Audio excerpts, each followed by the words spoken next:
So guys, in this video I took the Chevy out to test out the suspension mods I've done to it and to play with the different drive modes, two-wheel drive, four-wheel high, four-wheel low, mess with the locker, the traction control.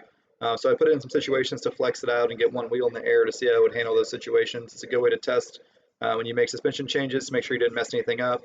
And also it's good to know what your truck's capable of in case you ever really need to take it off-road. No real mudding, just driving on some hills and playing with the traction settings, similar to what I did with the Tacoma. At the end, there's some RC car clips, a little track I made in the backyard today.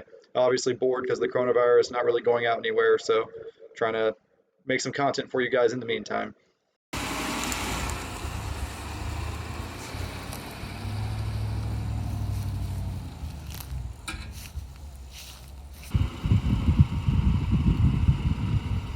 This truck is a 6.2 four-wheel drive. It does have a high and low range transfer case and a rear locker. It's important to know that a lot of new Silverados have a single speed transfer case and not a rear locker. If you get an off-road package, you're good to go, but definitely make sure you have low range if you buy a new Silverado because it's very useful.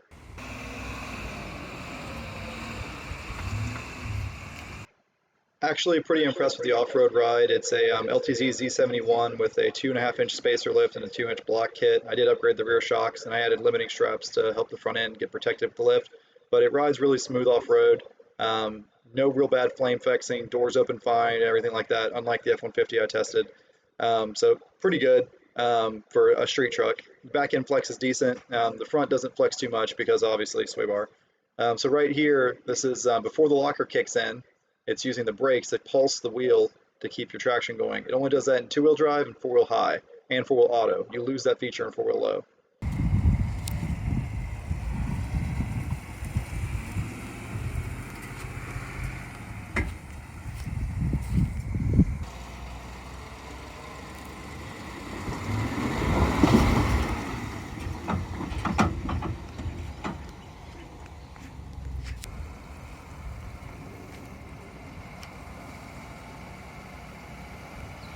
Right here, this is four-wheel auto, and it wasn't kicking in the front end in, so I'm not really sure what to think about that, but whatever.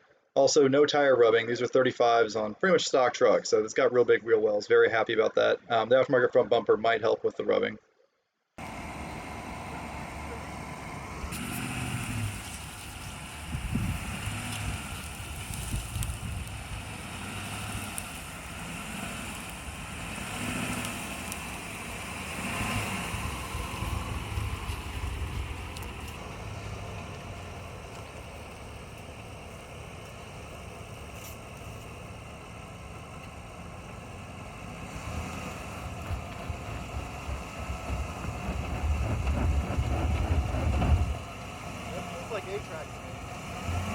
So that pulsing you're seeing right there, is it using the front brakes to give you some positive traction in the front?